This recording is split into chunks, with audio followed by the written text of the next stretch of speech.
Fala galera, chegamos então à nossa quinta semana da revisão preparatória para o Enem, né? E nessa semana foi dedicada a parte de óptica geométrica, a parte de física, e aí a gente vai trabalhar agora a resolução. Vocês receberam o material na terça e hoje, quinta-feira, nós estamos fazendo a correção dessas questões para vocês. Espero que vocês tenham acertado. Aqueles alunos que não pegaram o material, acompanhem comigo agora, né? Tem acesso aí ao material e veja como foi um material feito bem legal para que a gente possa sair bem nessa prova do Enem. A primeira questão, ela diz o seguinte: o sinal luminoso propaga-se no interior de uma fibra óptica. Então você já vai ter um pouquinho de cuidado, porque ele vai estar falando agora em fibra óptica, algo que acontece muito, que cai muito na prova, faz parte do nosso cotidiano, né? Retilíneo, cujo comprimento é de 3 metros. Então a primeira coisa que nós vamos fazer aqui é tirar os dados. E essa primeira informação matemática eu tenho que levar em consideração. O L é equivalente a 3 quilômetros. Ou você transforma para metro, ou vamos aguardar para ver se ele quer realmente que deixe em quilômetros. Vamos ver. Continuando, ele diz para a gente o seguinte: feito de um material cujo índice de refração, ou seja, a fibra, né, de que é feita essa fibra óptica, então tem um índice de refração de 1,5, vamos colocar aqui. Considere que a luz do interior da fibra é guiada por meio de sucessivas reflexões, então isso é uma coisa muito interessante, vai ter mais de uma, então são sucessivas reflexões intensas totais, então vai ter a reflexão total da luz dentro da fibra. A velocidade da luz no vácuo, vamos anotar 3 vezes 10 elevado à quinta quilômetros por segundo, veja, então não vai ser preciso transformar, vamos deixar lá o L em quilômetro, porque a velocidade também foi dada em quilômetro. Calcule o tempo, então eu quero o meu ΔT. Se você olhar para todas as alternativas, está em microsegundos. Então nós vamos trabalhar com essa unidade em micro, 10 elevado a menos 6. E aí ele diz para a gente o seguinte: do ponto da fibra que estiver envolto no ar. E o índice de refração no ar a gente sabe que é igual a 1. Bem, o que eu vou fazer inicialmente? Eu vou desenhar para você como se fosse uma representação de um pedaço da fibra óptica.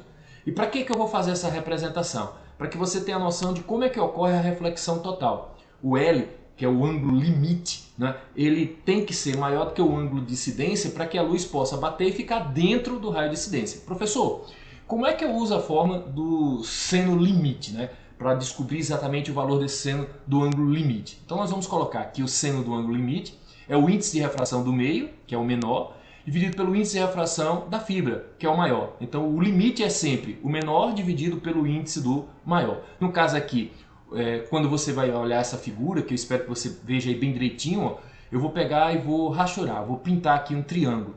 Porque quando a gente trabalha com seno, a gente tem que ter essa noção. É cateto oposto dividido pela hipotenusa. Nessa figura que eu rachurei aí para vocês, o meu cateto oposto é o x. É um pequeno pedaço, é uma fração do tamanho total do fio, que é de 3 quilômetros. Então eu tenho x, é só esse pedacinho que é o meu cateto oposto. E a minha hipotenusa seria exatamente D, que é quando o raio de luz fica indo para um lado e para o outro. Então esse D representa a minha hipotenusa na figura. Aonde eu tenho seno, eu vou colocar x sobre L e vou repetir o seno do meio dividido pelo índice de refração. Veja que eu só substituí a ideia trigonométrica do que é o seno. Professor, e agora? O que é que eu faço? Produto dos meios pelos extremos, o famoso cruz-credo. Então, o D, que é a distância, vai ficar multiplicado pelo índice do meio, e o x, que é a fibra. Aí você faz assim: professor, se eu quiser descobrir quem é essa distância, mas nos 3 quilômetros, então esse meu x, preste bem atenção, ele vai ser n vezes, ele vai acontecer n vezes. Contanto que quando eu multiplico esse n vezes x, dê 3 quilômetros, que essa é a ideia. Então eu vou substituir exatamente com isso daí. Ó. Eu vou colocar o x como sendo 3 km, o índice de refração 1,5, que é o da fibra, e o índice do ar, que vale 1. Fazendo essa multiplicação, nós encontramos 4 km como sendo esse D. Sobe, desce, fica fazendo esse movimento. Seria essa distância D. Aí você faz: certo, professor, isso aí foi tranquilo, eu entendi. Mas e agora? Agora eu vou colocar aqui em destaque para vocês uma coisa que todo mundo conhece: o índice de refração. Como é que eu calculo o índice de refração? É a velocidade da luz no vácuo dividido pela velocidade da luz no meio. Preste atenção, é essa velocidade com que a luz se propaga dentro da fibra que a gente vai ter que ter um pouquinho de cuidado, porque ele disse que ele se propagava na velocidade da luz 3 vezes 10 elevado à quinta e deu o índice de refração. Mas aí, matematicamente, eu sei que velocidade tem uma fórmula. A fórmula da velocidade é ΔS sobre ΔT. Onde esse meu ΔS vai ser a distância, o Dzinho que ele fica indo para um lado, para o outro, para um lado, para o outro, é a minha distância, que a gente já encontrou, dividido pelo tempo. Veja o que foi que eu fiz. Eu substituí simplesmente a minha velocidade pela distância dividido pelo tempo. A velocidade da luz ele deu e o índice de refração da fibra também. Aí você faz, certo, professor? E agora, o que é que eu faço?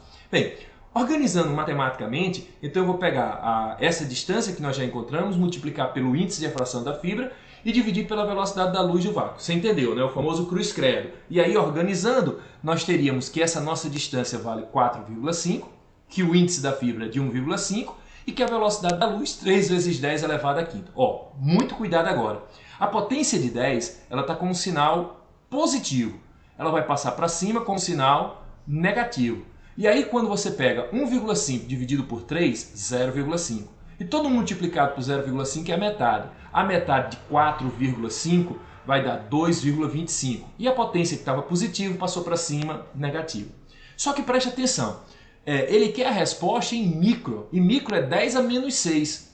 Para poder chegar em 10 a menos 6, eu vou deslocar a vírgula para a direita. Ou seja, vai ficar 22,5 vezes 10 a menos 6. E aí esse 10 a menos 6 é micro, fazendo com que a nossa alternativa correta seja a letra A, uma questão muito bonita sobre índice de refração. Se liga nesse detalhe, uma questão onde você tem que ter todo o cuidado matemático possível. Beleza? Tranquilo? Vamos passar adiante para mais uma questão. Questão número 2, diz assim, espero que você tenha acertado a primeira e qualquer coisa pergunta aí, tá certo? Então vamos, tem aquele outro detalhe também que eu sempre digo, se você está gostando desse projeto, deixa o seu joinha, indique esse canal para um amigo, se você não é inscrito ainda no canal, se inscreva, tá certo? Vai ajudar outras pessoas também interessadas como você está tendo aqui agora. Então vamos nós, preste atenção.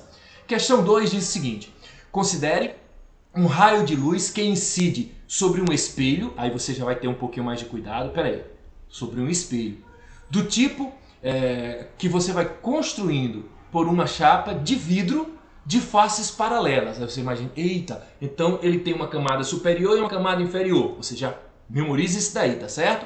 Sendo uma delas coberta por uma tinta metálica. Você faz, professor, se uma das faces do vidro está coberta com a tinta metálica, ele vai bater a luz e vai ser refletido, né? Ele vai funcionar como uma placa refletora. Aí você faz, entendido. Suponha que o raio incidente é parcialmente refletido, foi isso que a gente viu, pela primeira superfície da chapa, refratado, então destaque esse termo aí, refratado, dentro do vidro, reflete na segunda superfície metálica e faz um caminho de volta no ar. Então cuidado com o ar também, tá certo? Dessa forma, o raio incidiu com um certo ângulo, vamos chamar esse ângulo de gama, tá certo? Um ângulo alfa, gama, alfa. Vamos chamar aqui esse ângulo alfa. Produz dois raios que voltam ao ar. Então a ideia é que ele volte para o ar. Os ângulos que esses dois raios fazem com a normal ao espelho são iguais a... Então vamos lá. Primeira coisa que tem que passar pela nossa cabeça. Não tenha vergonha de fazer um desenho. A prova é sua. Se a questão não vier com desenho, faça. Para poder você ter ideia do que é que ele está falando. Aí você diz, professor, ele disse que era faces paralelas, não foi? Nós destacamos isso. Ele disse que uma das faces era metálica e refletora. Aí você faz, foi verdade, professor, percebi isso. E que ia ser refletido. Então tudo isso eu vou ter que bolar uma maneira de fazer com que ocorra uma parte refletida, outra parte refratada. Ah, tô entendendo, professor. Para cada detalhe, nós vamos ter que descobrir quem é esse ângulo. E aí a gente faz assim, ó, preste atenção, um desenho. Imaginei um espelho, camada superior, camada inferior. Eu vou ampliar isso para que a gente possa ter uma noção de como é que funciona, tá certo? É o mesmo, só que ampliado. Eu vou dizer que eu tenho a face 1, que é essa mais fina, a face 2, que é a de baixo, que foi onde a gente revestiu com um metal para poder se tornar a parte refletora. Veja que eu estou traduzindo exatamente o que eu destaquei no texto. Aí você faz, professor, ele disse que um raio de luz ia ser parcialmente refletido na primeira face. Pá, pá, bate e passa. Só que a gente sabe que uma parte da luz que é refletida, outra parte é refratada. Aí você faz, ah, entendi, professor. E aí você percebe que houve um pequeno desvio, porque a luz foi refratada mudando de meio. Saiu do ar e passou para o vidro. O vidro é um índice de refração maior do que o do ar, então ele sofre um desvio se aproximando. O ângulo refratado é menor do que o ângulo de incidência. Só que assim que ele bate na chapa, observe, assim que ele chega na chapa, raio refratado, raio refratado. Esse raio refratado passa a ser o raio de incidência. E aí ele bate e é refletido com o mesmo ângulo. Você faz, entendi, professor. Esse aqui é o ângulo refratado, esse também é o ângulo refratado. E aí o que acontece? Ele passa de novo para o ar. Ora, se voltou para o mesmo meio que ele veio, perceba que esses raios são paralelos. Isso significa dizer que esse ângulo alfa vai ser exatamente igual ao ângulo de incidência. E aí a resposta que ele pediu para a gente foi só dizendo qual o ângulo, qual a relação existente entre o ângulo. Então, os ângulos são iguais a φ.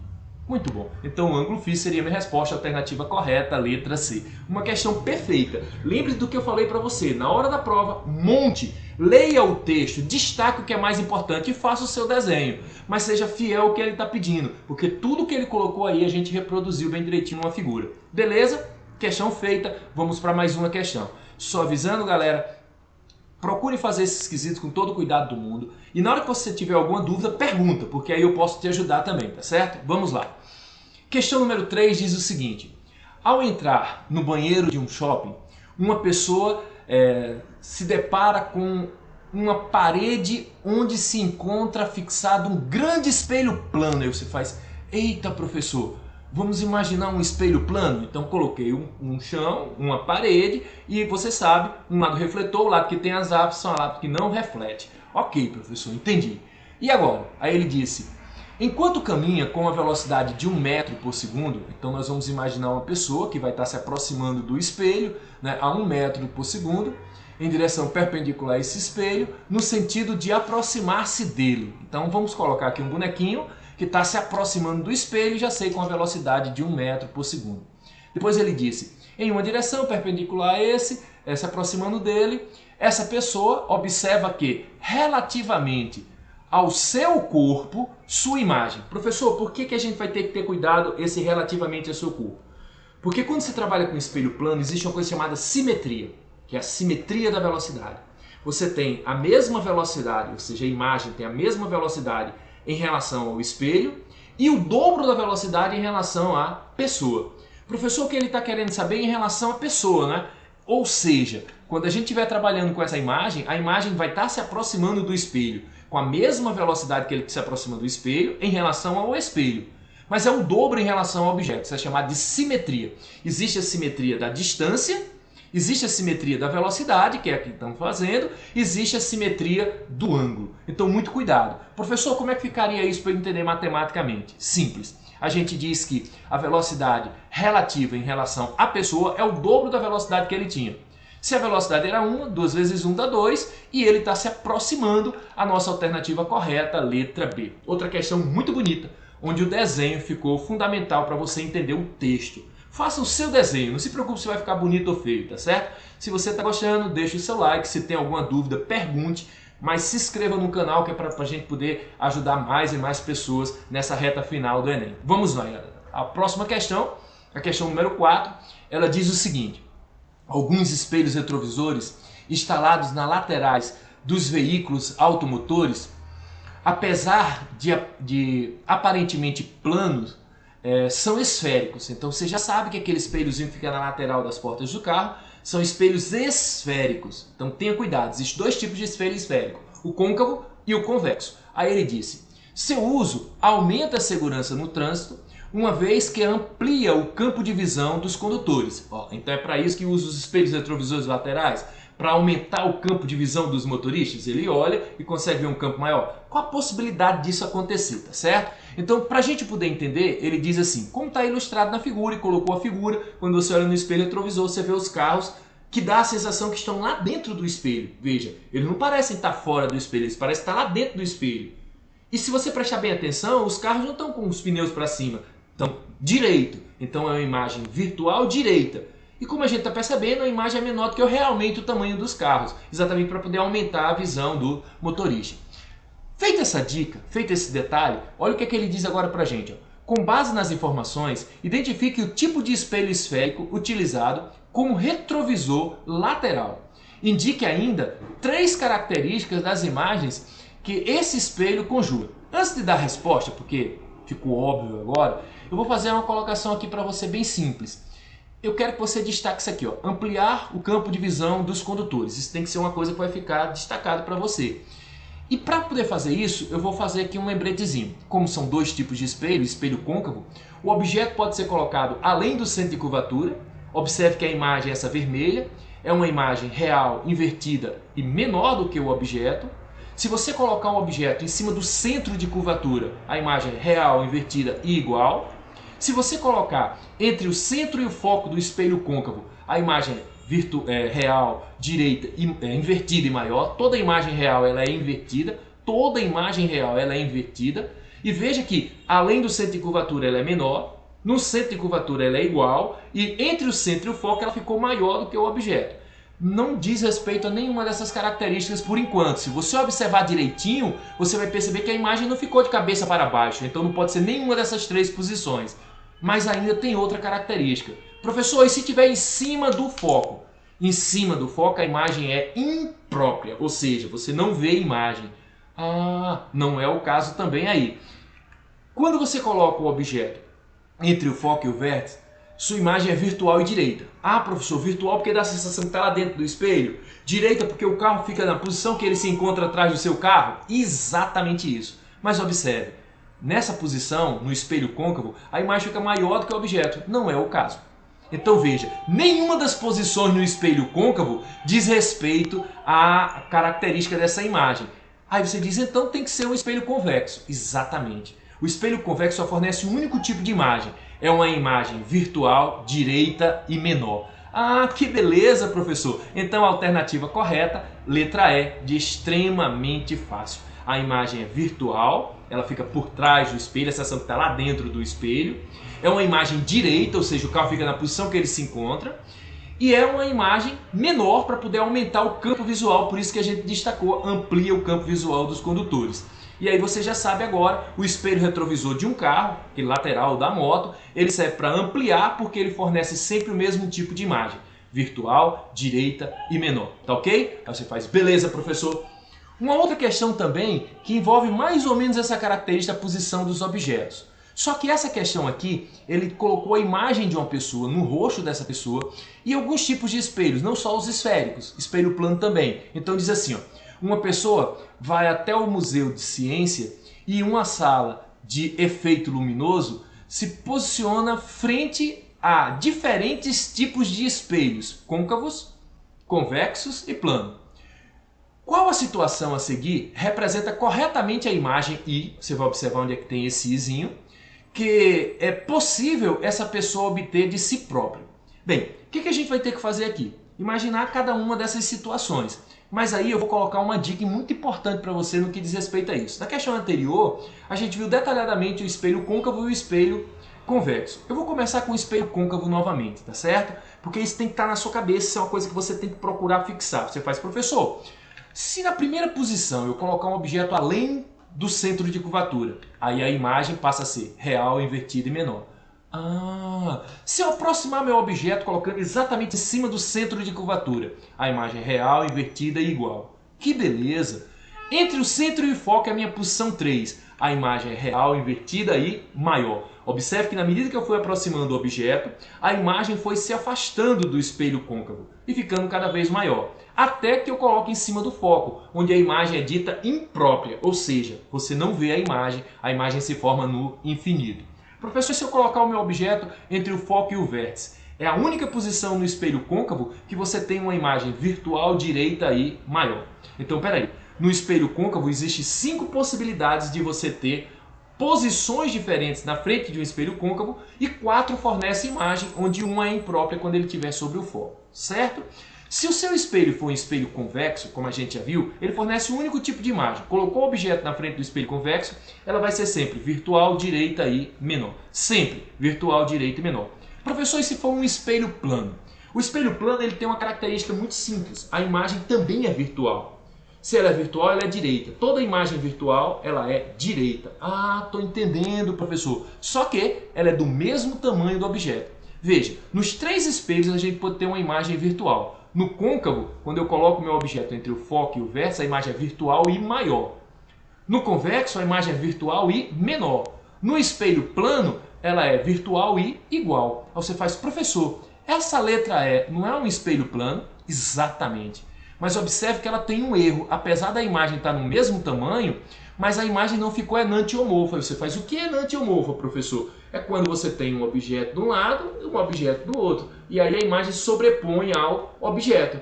Veja, quando você olha para o espelho, o seu lado direito é o lado esquerdo no espelho. Ah, entendi, professor. Por isso que na velinha aqui, ó, ela tem essa, como se estivesse derramando aqui, aparece primeiro o lado que está derramando. Quem está mais próximo do espelho é aquela história do nome da ambulância, escrito de trás para frente, isso é chamado de enantiomorfa, tá certo? É uma característica de trás para frente. Então a letra E está errada, professor. Erradíssima, erradíssima. Outra coisa que a gente vai perceber é que quando você tem um espelho convexo, a imagem não é invertida. Quando o espelho é convexo, a imagem é virtual e direita. E aqui a imagem está invertida. Apesar de ser menor, mas está invertida. Então está errada, porque ela tem que ser uma imagem direita. Então nem é a letra E, nem é a letra D. Professor, o espelho plano de novo. Só que agora observe que apesar da imagem estar enantiomorfa, mas ele disse que no espelho plano a imagem ficava menor. E está errado, a imagem tem o mesmo tamanho do objeto. Então a letra C também está fora de cogitação. Professor, no espelho côncavo, quando eu coloco o objeto em cima do foco, a imagem fica invertida? Em cima do foco a imagem é imprópria, não forma imagem. Você faz, então sobrou a letra A, né? Vamos ver se é verdade? Quando você coloca o objeto entre o foco e o vértice do espelho côncavo, a imagem é virtual direita e maior. Observe que a imagem está virtual, ou seja, por trás do espelho. Direita, chapéu está para cima, chapéu está para cima, que beleza! E o rosto da pessoa ficou maior do que o que realmente ela tem, tá certo? Então nossa alternativa correta, letra A, uma questão bem interessante, bem legal. E agora eu espero que vocês tenham revisado toda essa ideia de formação de imagens em espelho. É uma possibilidade muito grande de cair na prova desse ano na nossa Enem, tá certo? Então vamos lá, vamos para mais uma questão, questão de número 6. Diz o seguinte: o coreógrafo está ensaiando o número de frevo e deseja obter uma filmagem com 16 imagens. Aí você faz, poxa vida, professor, 16 imagens para essa filmagem de frevo? Destaque isso aqui, memoriza esse detalhe. De passistas. Porém, ela dispõe de apenas 4 dançarinos. Aí você faz, eita, e agora? Por conta do Covid, como ele mesmo está dizendo aí, né? Então você tem 4 dançarinos, mas precisa de 16 dançando. Aí o que foi que ele encontrou como solução? Olha que legal. 2 grandes espelhos planos e 4 dançarinos entre os espelhos, o coreógrafo consegue filmar de forma desejada. Então, para que ele consiga sua cena com 16 pessoas dançando, ele precisou apenas de 2 espelhos planos associados e os 4 bailarinos entre eles para poder fazer isso. Aí você diz, espera aí, o que é que aconteceu? Qual foi o ângulo de associação entre esses 2 espelhos para que o público, ao assistir a gravação, veja 16 passistas em cena? Vamos pensar, vamos pensar. Se eu tenho 4 objetos, que são os 4 passistas, então significa que os outros, para completar os 16, se eu tenho 4 para completar 16, fica faltando 12. Então 12 são imagens. Aí você faz isso. Então são 4 objetos e 12 imagens. Professor, se eu pegar 12 e dividir por 4, não quer dizer que cada objeto vai produzir 3 imagens? Exatamente isso. Significa que cada passista gera 3 imagens. Aí você faz com ele 4, multiplicado vai dar 16. Que massa, doido! Então veja como foi fácil da gente entender. Eu tenho apenas 4 pessoas, preciso de 16 em cena.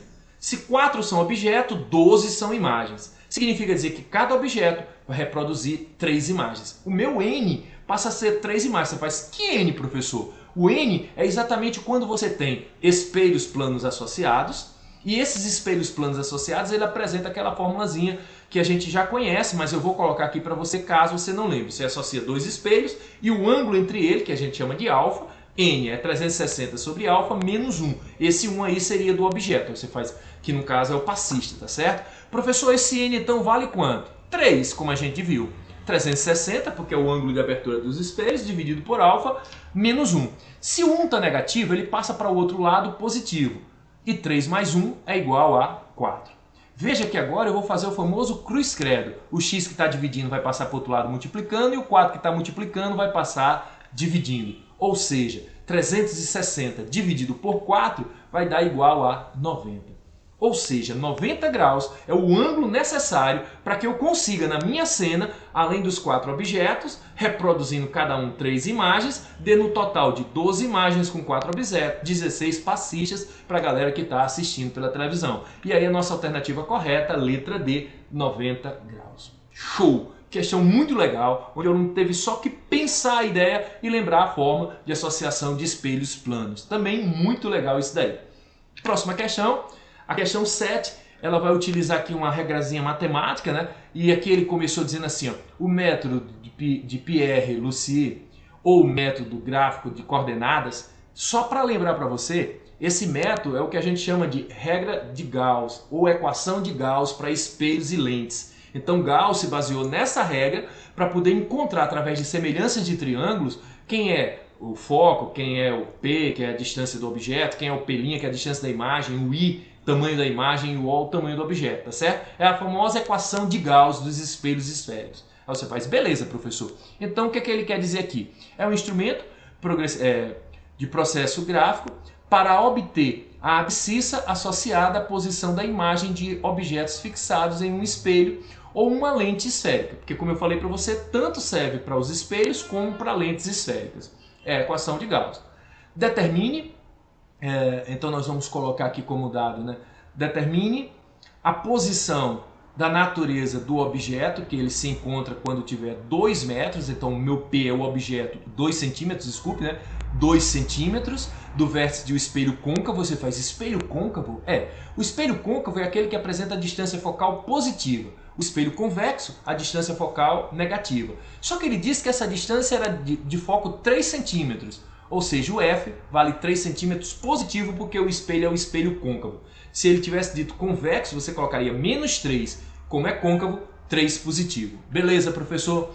E aí você vai entender agora que para a gente poder trabalhar com as nossas equações, eu estou representando para relembrar aqui como é que é a equação de Gauss. 1 sobre F é igual a 1 sobre P mais 1 sobre P', que antigamente o pessoal colocava 1 sobre DO, 1 sobre DI, mas não se usa mais DO e DI, tá certo? Hoje é P e P'. E claro que a forma contracta, né, a maneira que você pode pegar essa mesma equação, que dá no mesmo, é F é igual ao produto de P e P', dividido por P mais P', certo? P é a distância do objeto até o vértice do espelho, P' a distância da imagem até o vértice do espelho ou lente, como a gente está trabalhando. E a equação de Gauss, né, que esse A representa o aumento linear transversal, é I sobre O, tamanho da imagem dividido pelo tamanho do objeto, menos, que faz parte da semelhança de triângulo, porque ele vai ficar de cabeça para baixo, fica negativo, P' sobre P. Beleza? Lembre-se que o menos faz parte da forma. Primeira coisa que eu quero que você pense comigo. Vamos lá. Bem simples. Eu vou utilizar a forma contracta só para ganhar tempo, mas você pode fazer na regra geral. 1 sobre F, 1 sobre P, encontra mínimo múltiplo comum. Aqui é só para a gente ganhar tempo na hora da prova, que dá o mesmo resultado, evitando fazer mínimo múltiplo comum, tá certo? O meu F é positivo, vale 3. O meu P é 2 centímetros e o P' eu não sei quem é. E aí fiz uma substituição. Observe que toda essa parcela que tem 2 mais P', que está dividindo, eu vou passar para o outro lado multiplicando. Ah, entendi, professor. E agora a gente vai fazer aquela regra do chuveirinho, é? O 3 multiplica o 2, depois o 3 multiplica o P'. Ou seja, 3 vezes 2 dá 6, 3 mais P', 3 P' e 2 P'. O que é P' eu vou deixar de um lado, o que não é eu vou passar para o outro. Tipo assim, ó, esse 2 P' ele está positivo, eu passo para o outro lado negativo. E o 6 que está positivo, eu passo para o outro lado negativo. Show de bola, professor. Então, 3 P' menos 2 P' dá P', que vai ser igual a menos 6 centímetros. Aí você deve estar pensando, menos? Sim, esse sinal negativo é para dizer que a imagem é virtual. Se o P' for positivo, a imagem é real, e se o P' é negativo, a imagem é virtual. Então eu já sei que colocando o meu objeto a 2 centímetros, aí o aluno diz, professor, teoricamente a gente já tinha visto isso, né? Porque se a distância focal é 3 centímetros e o objeto ficou a 2 centímetros do espelho, ele está entre o foco e o vértice. A imagem obrigatoriamente tinha que ser virtual. Exatamente isso. Provamos para vocês que esse negativo é porque a imagem é uma imagem virtual. Mas eu também sei que ela tem que ser maior do que o objeto. Se meus cálculos não der maior do que o objeto, a gente está fazendo alguma coisa errada. Então vamos analisar, porque tem que dar maior do que o objeto. Vamos lá. Eu coloco o aumento linear transversal, I sobre O é igual a menos, lembre-se que esse menos é da fórmula, tá certo? E aí você vai fazer o joguinho de sinal, né? Menos com menos 6, que foi o que a gente encontrou agora, dividido por 2 que ele deu. Menos com menos é mais, E 6 dividido por 2 vai ser igual a 3. Observe que deu positivo. Então eu já sei que a amplitude, ou seja, o aumento linear transversal, foi maior do que do objeto. E uma maneira de provar é que o I ficou 3 vezes maior do que o objeto. Ou seja, a imagem é 3 vezes maior do que o objeto. Esse mais é para garantir que você tem uma imagem direita e maior do que o objeto. Com isso, você sabe o seguinte, ele está a 6 centímetros, é uma imagem virtual, direita e maior. Quando você olha nas alternativas, a letra B, 6 centímetros, virtual e direita. Perfeito! Uma questão show de bola, onde o aluno tem que ter cuidado com essa representação do sinal. E agora você já sabe que a equação de Gauss foi demonstrada através desse método MGC, tá certo? Espero que você tenha acertado essa questão. Se ficou com dúvida, deixa algum recadinho aí que eu lhe ajudo. Se você está gostando dessa nossa iniciativa, deixa o seu like, se inscreva no canal e vamos fazer que a gente possa crescer junto para ajudar mais pessoas. Vamos lá. Próxima questão, questão de número 8, é uma questão também muito delicada, a cara do Enem isso daí. Olha como ele diz assim pra gente, preste atenção. Para transformar seu celular em um microscópio, aí você faz microscópio, celular, que legal. Ele diz assim, basta colocar uma gota de água na lente do telefone e com cuidado virar o dispositivo. Então você botou uma gotinha em cima da lente do seu celular, seu telefone celular, e virou cuidadosamente para que a gota não caia. Você faz, professor, é essa gotinha que foi destacada aqui? É, essa partezinha vermelha, você vê que o celular ficou de cabeça para baixo e a gotinha ficou em cima da tela da lente do seu celular. Você faz, que massa, doido. Aí ele diz assim, a gota, ou seja, exatamente essa que eu destaquei aqui, ó, suspensa, serve como uma lente. Então ela está servindo como uma lente. Que diz o fotógrafo Alexandre, que começou a usar a técnica após ler que em um equipamento que desenvolve microscópio, fazia experiências com água antes de mudar para uma lente sólida. Então isso aqui foi só uma experiência, esse fotógrafo quis ver se realmente funcionava, né?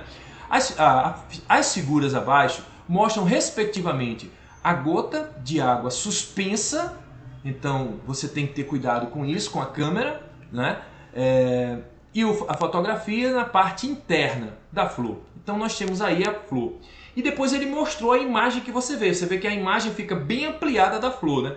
Ela está quase que fechada quando a gente vê pela lateral e quando a gente olha de cima ela parece que ampliou. Parece não, ela ampliou, deixou ela bem grande, exagerada, né?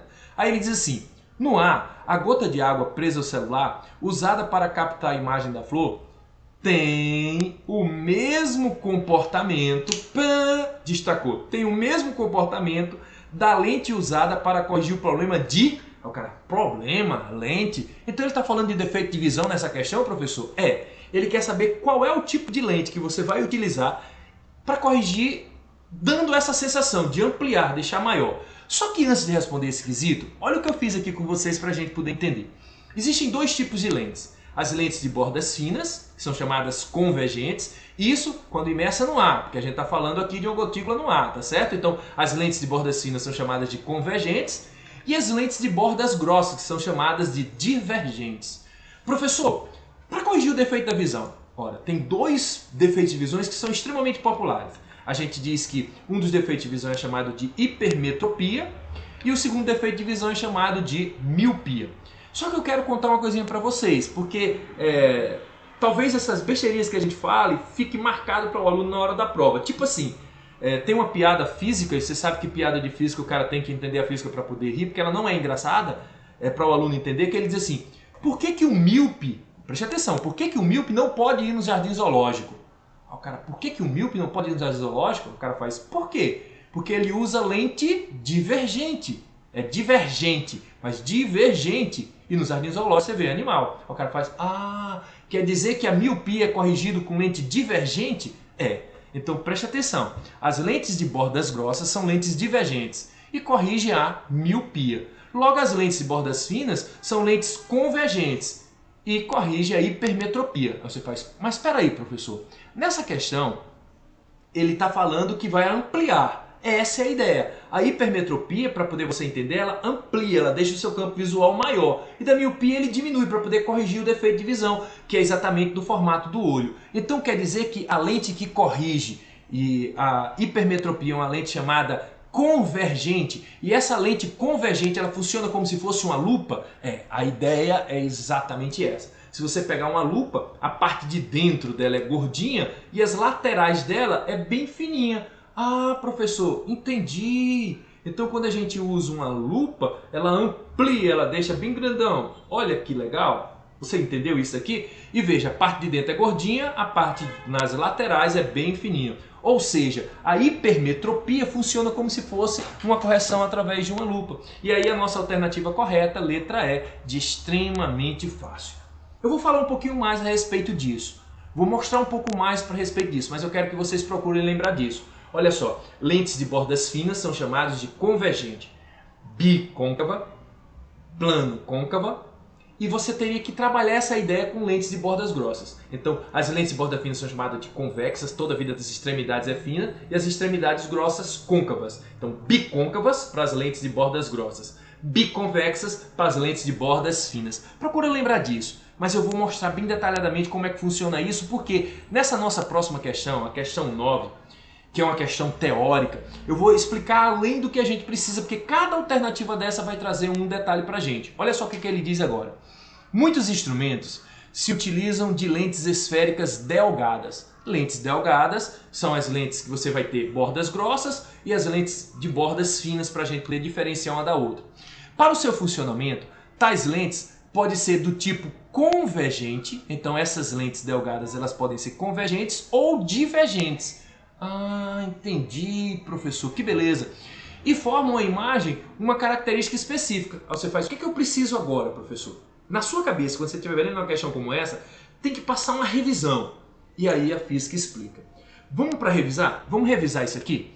Vamos ver, preste atenção. Se eu colocar um objeto na frente de uma lente de bordas finas, são chamadas convergentes, tá certo? E ele estiver além do ponto antiprincipal objeto, então o que é que você vai ter? Uma imagem real, invertida e menor. Se eu colocar meu objeto exatamente em cima do ponto antiprincipal de uma lente convergente, a imagem real, invertida e maior. Só que observe que ela houve uma refração da luz, ela passou para o outro meio. Ah, entendi, professor, só que ficou de cabeça para baixo, porque toda a imagem real ela é invertida. E nesse caso, o mesmo tamanho do objeto. Se eu colocar meu objeto entre o ponto antiprincipal e o foco, a imagem é uma imagem real, invertida e maior. Estou entendendo, professor? Beleza. Professor, e se eu colocar em cima do foco de uma lente convergente? A imagem é dita imprópria, ou seja, os raios notáveis não se cruzam. E se os raios não se cruzam, não formam imagem. Professor, e a quinta posição? É se eu colocar meu objeto entre o foco e o centro óptico. Se eu colocar o meu objeto entre o foco e o centro óptico, é a única posição que a imagem é dita virtual, porque ela é direita e maior do que o objeto. Ah, professor, é o caso da lupa. Exatamente o que a gente falou há pouco tempo da lupa. É quando eu coloco exatamente nessa posição. O objeto fica entre o foco e o centro óptico da lente. Professor, e se minha lente for lente de bordas grossas? As lentes de bordas grossas, chamadas divergentes, formam um único tipo de imagem. Virtual, direita e menor. Imagem virtual, direita e menor. Sempre, professor, sempre. É só você botar isso na cabeça. Ah, professor, então essa tela eu tenho que tirar um print. Ou então você tem que procurar associar espelhos planos, ou melhor, espelhos esféricos, côncavo e convexo, com lentes côncava e lentes divergentes, tá certo? Convergentes e divergentes. Beleza, professor, estou entendendo. Mas vamos voltar à questão.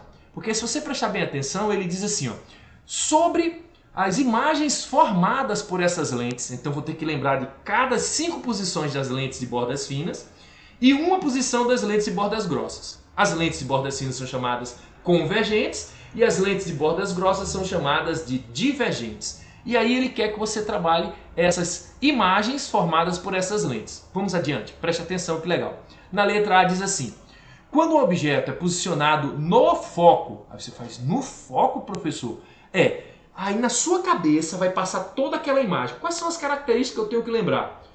Bem, para que possa facilitar, eu coloquei aqui até para você ficar lendo e ficar fixando, mas isso tem que estar na sua cabeça, tá certo? Vamos lá. Se o espelho é plano, ele forma um único tipo de imagem, virtual, direita e igual. E o que é que acontece? Uma reflexão de luz, a luz bate e volta. Se o espelho é côncavo, existem 5 possibilidades. A imagem real invertida é menor, se ele estiver além do centro de curvatura.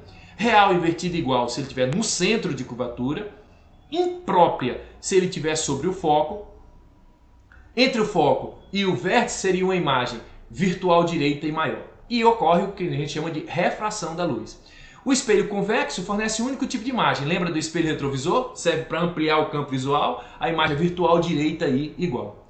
Já a lente convergente é parecida com o espelho côncavo. As mesmas características, só que em vez de ser a luz, ela refrata, ela passa para o outro lado. Ela não bate e forma na parte de baixo, ela vai para o outro lado.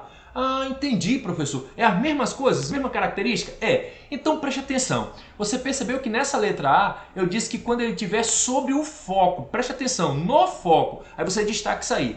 A lente convergente se forma uma imagem real, maior e direita.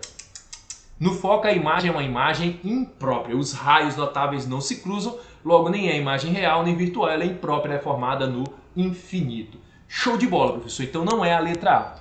A letra B diz assim: quando o objeto é posicionado entre o foco e o centro óptico, aí você vai na sua cabeça, entre o foco e o centro óptico, é uma lente que ele está se referindo, tá certo? Aí você faz, a lente convergente se forma uma imagem real. Não, né, professor? Quando eu estou entre o foco e o centro óptico, é o único canto que a imagem é virtual, então você já errou. Ela é maior? É maior, mas não é real, ela é maior. E é direita? É direita. Então lembre-se que toda imagem real é invertida, toda imagem virtual é direita. Então está errado porque ela não é real. A imagem é virtual, maior e direita quando você coloca entre o foco e o centro óptico. Não é a letra B. E assim você vai fazer com cada alternativa. Acompanha comigo. A letra C diz assim: quando o objeto é posicionado entre o foco e o centro óptico. A gente terminou de ver como é que seria essa imagem. De uma lente convergente, não se forma nenhuma imagem. Errado, né? O ponto onde não se forma nenhuma imagem é no foco. Então, a imagem formada é uma imagem virtual maior e direita. Então, essa letra C também está errada. Letra D. Uma lente divergente. Então, lente divergente são as lentes de bordas grossas. Lembre que ele forma um único tipo de imagem, tá certo? As lentes divergentes formam sempre a imagem virtual direita e menor do que o objeto, ocorrendo a refração. Então, ele diz assim, só pode formar imagens virtuais menor e direita em relação ao objeto. Nossa alternativa correta é a letra D. Perfeito! A imagem é virtual, nesse caso, direita e menor, ok? Mas aí você vai perceber o seguinte, professor, só para tirar a dúvida, essa letra E, vamos fazer a letra E? Diz assim, ó, uma lente divergente só pode formar uma imagem real, lente divergente só forma uma imagem virtual, maior e direita que o objeto. Então, nesse caso, a única alternativa correta, letra D. Muito legal essa questão, espero que vocês tenham gostado. Veja que esse assunto ele é bem dinâmico, um amplo espaço, por isso que o Enem gosta muito, porque tem muita coisa do dia a dia. Mas vamos para a nossa última questão, a questão de número 10. Vamos ver como é que seria agora essa questão número 10. Diz assim, ó, João, um estudante do ensino médio, leva para a aula de física uma receita oftalmológica. Aquela receita que quando você vai no oftalmologista, ele diz para você se o seu problema é no olho direito, é no olho esquerdo, se você tem miopia, hipermetropia, astigmatismo, o que você tem? O defeito de visão. E aí ele mostrou na sala de aula para o professor de física, né, e os seus colegas o possível defeito de visão para que a gente pudesse analisar, para que a gente pudesse ver. Olhe com carinho aí, porque ele colocou nessa parte superior, quando tem um nome longe, o defeito de visão dele é para longe, não é para perto, só isso aqui o aluno já sacou a ideia. Professor, quando as coisas estão longe eu não consigo ver direito não, eu só consigo ver quando é de perto. Tanto é que tem algumas pessoas que para poder fazer a leitura, toda a vida eles fazem assim. Eles pegam o objeto e aproximam do rosto. Outras pessoas para poder ler afastam. Aqui aproximam, tem o defeito de visão, aqui afasta, tem outro defeito de visão. E aí você diz, como é que eu vou identificar isso? Olha bem o que é que ele colocou. OD é olho direito, OE é olho esquerdo. Nos dois olhos, tanto o direito como o esquerdo, tem um sinal negativo na frente. Você faz, para que esse sinal negativo, hein? Nós mostramos para vocês há pouco tempo que esse tipo de lente ela pode ser convergente ou divergente. As lentes divergentes apresentam a distância focal negativa e as lentes convergentes apresentam a distância focal positiva. Mas calma, vamos analisar isso aqui. Ele diz assim agora para a gente, ó, considere que João tem dificuldade de enxergar objetos distantes e que a solução do seu problema é a utilização de óculos de lentes divergentes. já matou a charada. São lentes divergentes, não são lentes convergentes. Por conta do sinal negativo, professor? Exatamente isso. E aí ele disse, é correto afirmar que o defeito de visão que esse estudante apresenta é... Eu vou mostrar aqui para vocês os 3 defeitos de visão mais comuns que a gente tem. A miopia, a hipermetropia e o astigmatismo.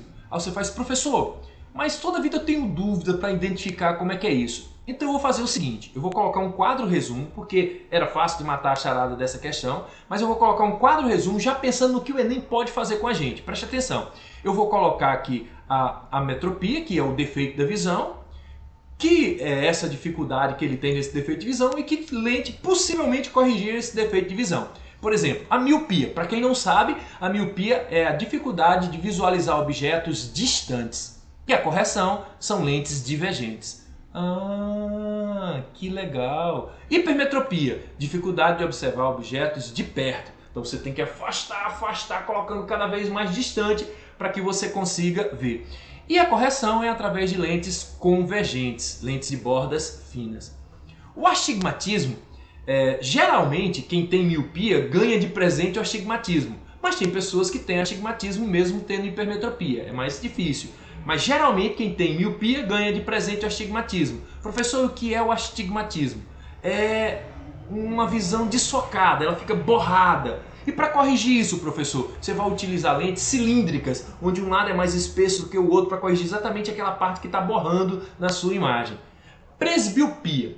Essa presbiopia é chamada de vista cansada também. Pessoas acima de 40 anos, por exemplo, no caso do professor Neto, sou louco para utilizar óculos, E só depois dos meus 40 e poucos anos, né, é que eu tive a oportunidade de usar óculos. E aí o que foi que o médico fez comigo?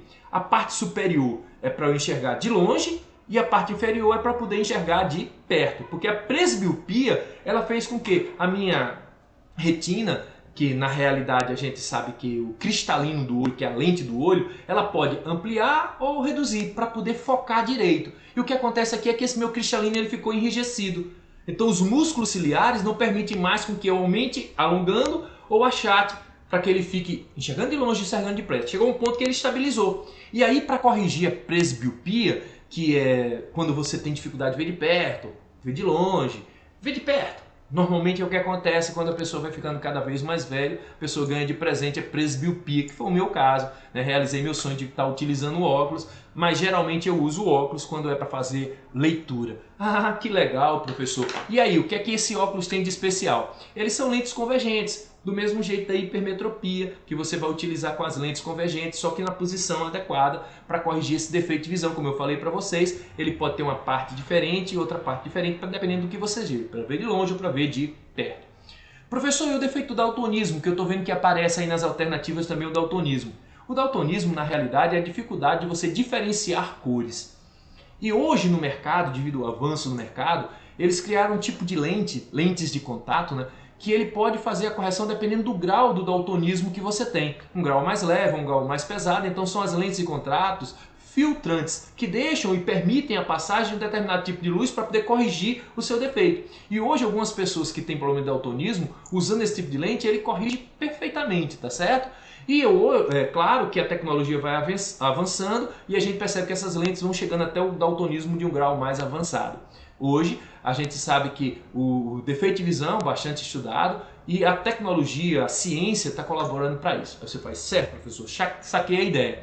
Mas a dica do sinal negativo, -2 para o olho direito e -1,75, que olhe bem, o nome correto é dioptria. Você pode até chamar de grau, né? 2 graus, 1,75 graus, mas o termo correto é dioptria, representado por DI. O que isso quer dizer? Quer dizer que se você tiver uma lente convergente, que é a mesma coisa de um espelho côncavo, a mesma coisa para a relação de sinal da distância focal, você usa o mais. Então a minha distância focal fica positiva. Quando a lente for divergente, espelho convexo, que você pode fazer a relação porque elas são relacionadas, você usa o sinal negativo. Aí você faz, ah, entendi, professor. Então, essa lente negativa que apresenta aí, que é uma lente divergente, ela corrige o que a gente chama de miopia, professor. A lente divergente, ela corrige, como a gente pode perceber aqui, a letra C, a miopia, tá certo? Então, galera, espero que vocês tenham gostado desse material. Para a semana a gente vai estar trabalhando com elétrica, então se ligam, extremamente importante. E claro que essa semana foi dedicada à parte de óptica geométrica. Tem muita coisa no meu canal onde você vai perceber dicas de formações de imagens, espelhos, refração, quando ocorre a reflexão total da luz. Tem muita informação lá, dá uma olhadinha no canal que você vai ter muita dica, tá certo? Se você não se inscreveu ainda, se inscreve e fiquem com Deus até a próxima semana que nós temos elétrica pela frente. Valeu, galera, um abraço forte!